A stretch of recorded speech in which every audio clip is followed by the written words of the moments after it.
Okay, so this is gonna be a video, a deck list for the Rainbow Bardock deck, and also a bit of discussing on how the game is going as of right now.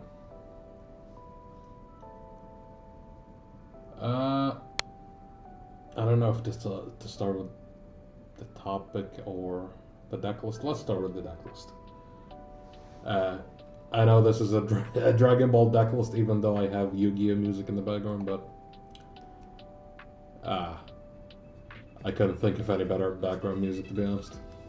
Anyways, Rainbow Bardock. I love this deck.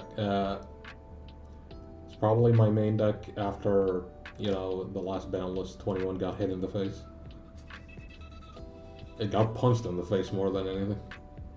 But yeah, this leader, I know it has a lot of words. Probably this is why I thought of Yu-Gi-Oh music because, dear God. And the unawakened phase, it reduces the combo cost of multicolor black cards and negates energy exhaust. Pretty nice. Multicolor cards with SS4 in them specifically. For each color in the Z energy, in the energy and the battle area, this gets plus 2k up to a maximum of 10k in the unawakened side. Because as you can see, the unawakened side is at a base of 5k, which is not a lot.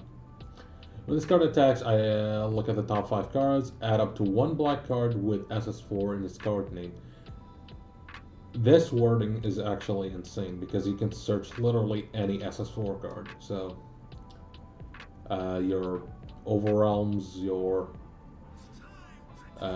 combo pieces, any other, basically any engine card or any like any of the overpowered overwhelms like Broly, Vegeta, the Quad Vegeta. And when you awaken when you are at 3 or less life, or you have 4 more colors in your battle area, energy area, and you just draw 2 cards and flip this card over. It doesn't restand, but that's fine because the awakened leader does a lot on its own. It still has the same permanent auto when this card attacks. Resolve the effects below according to the number of non-black colors present among black multicolored cards in your battle area and energy area. So if you have 2 colors other than black, this card gets plus 5 for the battle. Then choose up to one of your opponent battle cards and switch it to rest mode. Most of the times when I actually play this deck, I forget this part of the effect. I genuinely, honestly forgot that it does that, but this is amazing. If you have 3 colors at the end of the turn, switch up to one of your black multicolor energy to active mode. This is why you can run things like Senzu Bean in this deck. You can run a lot of tech options. Like this deck is very versatile when it comes to things you can play. And if you have 4 colors, you draw 1 card and choose one of your opponent's unisons and remove a marker for it. So this deck can remove unisons like it's nothing. And I love that, even though, unisons are kind of coming back into the meta, so this is going to be very helpful. But yeah, this is it for the leader. Let's go for the main deck. First, we got 4 of SS4 Son Goku Prismatic Burst. This card is one of the most important cards in the deck because it's one of your combo pieces.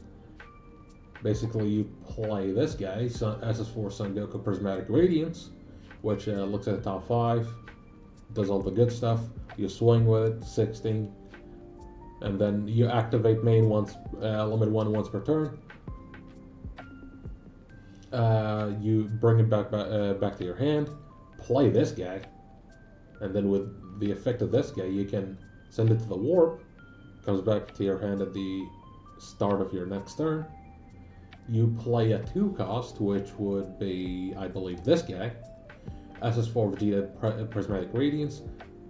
This guy says you draw a card if you have 3 or more energy You basically replace one of your energies. You pick one up, you put another one in active mode, so insane, and you play another 2 cost. So basically, you pick this up, you play this, you warp this, you play this. This guy plays this again, or any of the other 2 costs. But this combo early on is very insane because that's a top 5 searcher. That's a draw.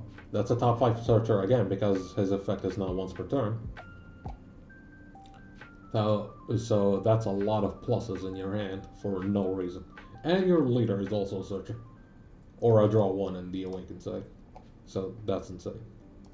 We got 4 of SS4 Sun Gohan Prismatic Aegis. He's a 16k double striker. Pretty nice. When this card is played, I believe if it's played from your hand, you choose a 4 cost.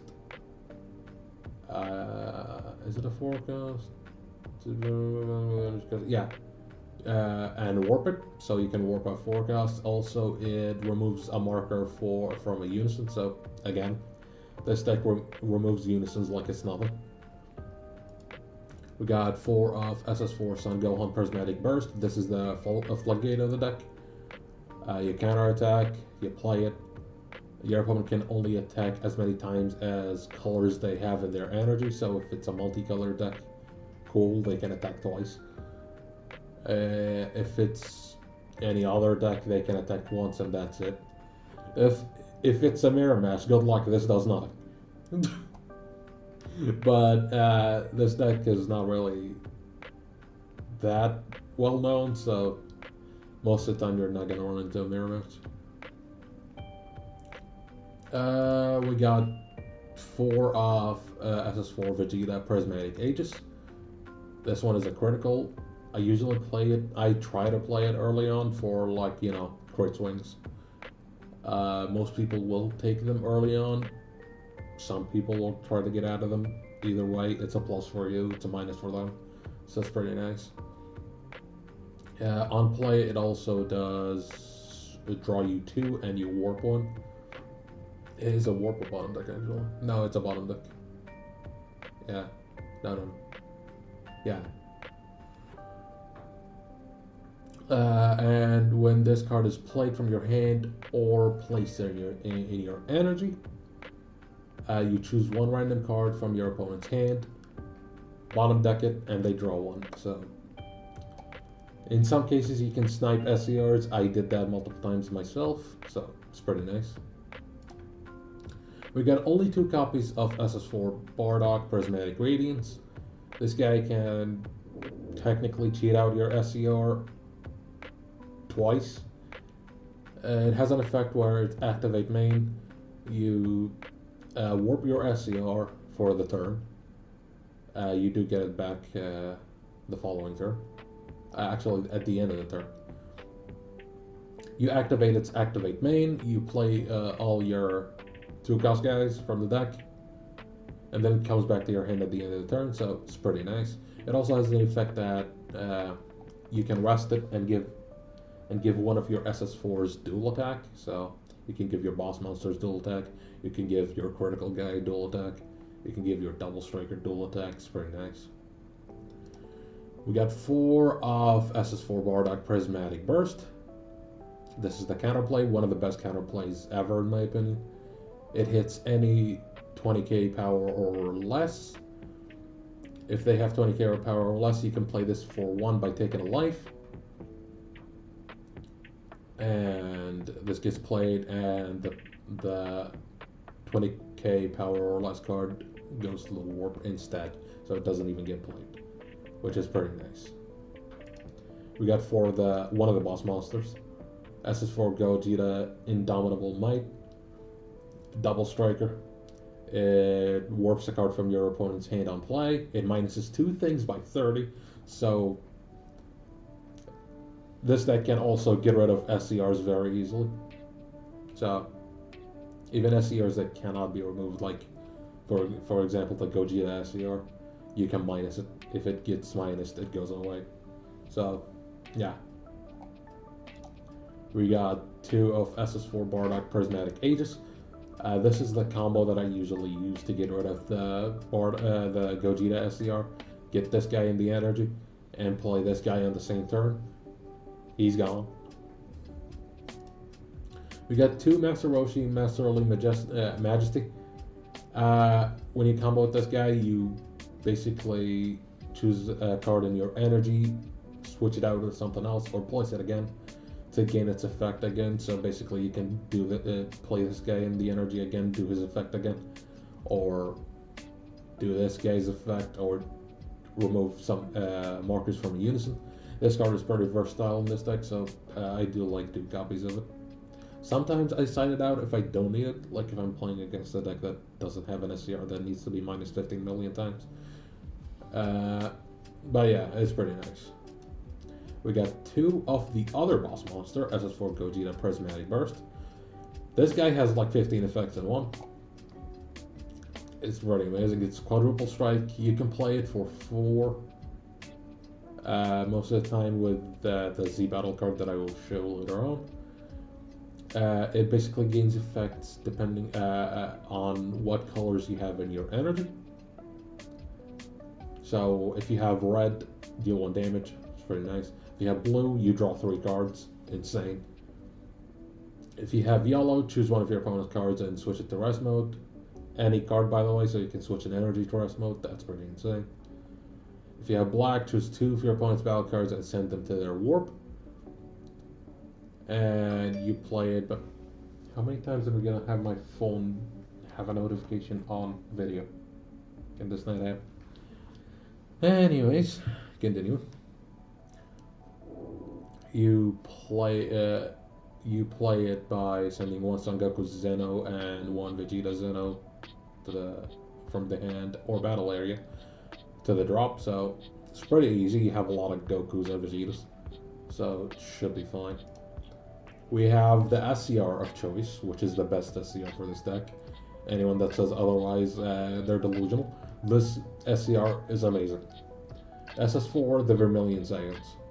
It's a counterattack that warps a card for each color you have in your battle area and energy area, and ignoring barrier, and gives your leader 5k for every card removed. So, for the turn, by the way. So it's insane. It's a guarantee you will live that turn. And if your opponent has 4 more energy, you can activate main, play up to 4 black multicolored battle cards with different character names and energy cost of 2 from your deck. So you can play this guy, this guy, look at top 5. Technically you can play this guy. This guy. You can play all of them. It's insane. It has to be 4 with different names though. So you can't play 2 Gokus or 2 Vegetas. It has to be 1 of each name, basically. Next we got 4 SS Vegeta Super Combo. Pretty simple. Bottom deck 1, draw 2. It's pretty nice. We got 2 SS4 calls just to fix your deck. This is especially needed with the new rulings of the game, where you can't really mulligan whatever you want. You have to mulligan your entire hand. So this is pretty useful for extra searches. We got 2 support of the Dark Empire. I might bump it to 3, but I like it at 2 at the moment. Token negates. Pretty simple. 2 Petrification. I've seen people play 4. I don't think I will play 4, especially with the new rules again. I would like to have more consistency of getting my combo pieces. So yeah, 2 to 3 I would say is a good amount for Petrifications in this deck. We got 1 SS Bardock, the Tenacious. This is basically guarantee you will live the next turn. It makes your opponent only able to attack with battle cards once, so unless they have a deck that has their leader attack like 30 times, you're gonna be fine. We have SS Vegeta Heated Fighting Spirit. This is the overwhelm that I was talking about. You can search it out very easily in this deck, even with SS4 Call or the leader's effect. It's very, very easy to search out, and it's pretty good. I would play 2 of it, but I don't think I need to. Next, we can go to the Z deck. We got one of first Kamehameha, Mighty Blast. It's pretty nice. You can warp a card, you can plus 10k any card, so it's good defensively, it's good offensively, it's pretty nice. One Majin Buu Pure Destroyer. I'm actually thinking of getting rid of this card and putting another one of the Gokus. Goku is just overall a better removal and an extra aggressive tool.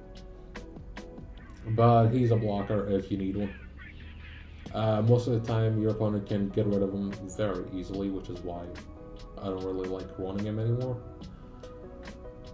But he's still okay. We have 4 of the SS4 Son Goku and SS4 Vegeta. I cannot tell the name from this font, but anyways. Radiant Fusion? I think it's Radiant Fusion or something like that. Anyways, the Z Battle card from the, what's it called? The Anniversary Box. They're insane. You play them for 2 energy because it reduces its own cost. If you have 3 or more non-black colors in your energy, for 1 Z energy, and when it's played, it KOs a card ignoring barrier 3 cost or less. So it's pretty nice. We're getting rid of, you know, the small barriers shenanigans. You can remove it from play and then reduce the cost of an activate main of a Gogeta Zeno in your hand. So it's actually insane. You can play your what's it called? You can play this guy for 4, for basically 4, because you play your Z Battle card for 2. You play him for 2. So it's pretty insane, and you play this guy for free. So. Like, honestly, this Z Battle card is the card that this deck really desperately needed. It's so good. Obviously, don't attack with it, because I had instances where I attacked with it, my opponent just got rid of it, activate battle, and I was sad. Very, very depressed. But, so yeah, don't do that. But that's it for the deck list. I really don't have much else to say. I don't have a side deck because I usually play best of ones, so I don't really care. But I did win a lot of locals with this deck. I love it. It's currently my main deck since, you know, 21 got fucking obliterated. I wouldn't say 21 is not playable. It's just, why would you play it? Yeah, it's more so for fun deck at this point. It's barely playable. Anyway, that's about it for the deck list. Next, I'm just gonna talk a little bit about the condition of the game right now. As Fusion World came out, I tried it. I tried to give it a chance. Fusion World is not my thing. I know a lot of people probably said the same thing, but it's too simple. There's no negates, there's no real interaction. You just, whoever just bumps their head against the wall the hardest wins. And I kind of don't like that. I do love, like, there are some decks that have, like, a cool strategy, like Ginyu, just playing a shit ton of Ginyu Force members on the field. It's pretty funny. And then you discard 2 cards and do it all over again. It's pretty funny, but that's about it for that game. Like, the meta is already garbage. Green, Broly, Gohan. I've had enough with Gohans and Brolys. I really don't want to see them ever again, so. I don't know. It's still just set 1, so hopefully the game will improve in the future, and hopefully we will get more fun strategies, because right now, yeah, the only fun thing was Ginyu, and that's about it for me. I will still stick to Masters for the time being, see how it goes from here. I'm also going back to Yu-Gi-Oh! To play some Yu-Gi-Oh! I know, I hate myself. But, yeah, at least Yu-Gi-Oh! Has some strategy. Fusion World barely does. I don't know. Locals at my place basically died out, so I don't know where this game is going, but I hope it's going somewhere good, because the future doesn't look too bright for the game. But I really do want it to live. It's one of my favorite games of all time. I love Dragon Ball. Rest in peace, Akira Toriyama. Like, it will be very disappointing to see this game go, and I really do hope that it stays for way longer than this. Bandai, please, their God, if by chance someone hears this from Bandai, dear God, don't give up on this game. I love it. And yeah, I think that's about it for this video. I don't think I have much to say other than I love this card. You're gonna tell from the thumbnail that I will use for this video. Shout out to Goki. I love that guy. He's amazing. But yeah, that's about it. See you guys on the next video, whether it's Dragon Ball, more Balatro, or whatever else I decide to post. See ya.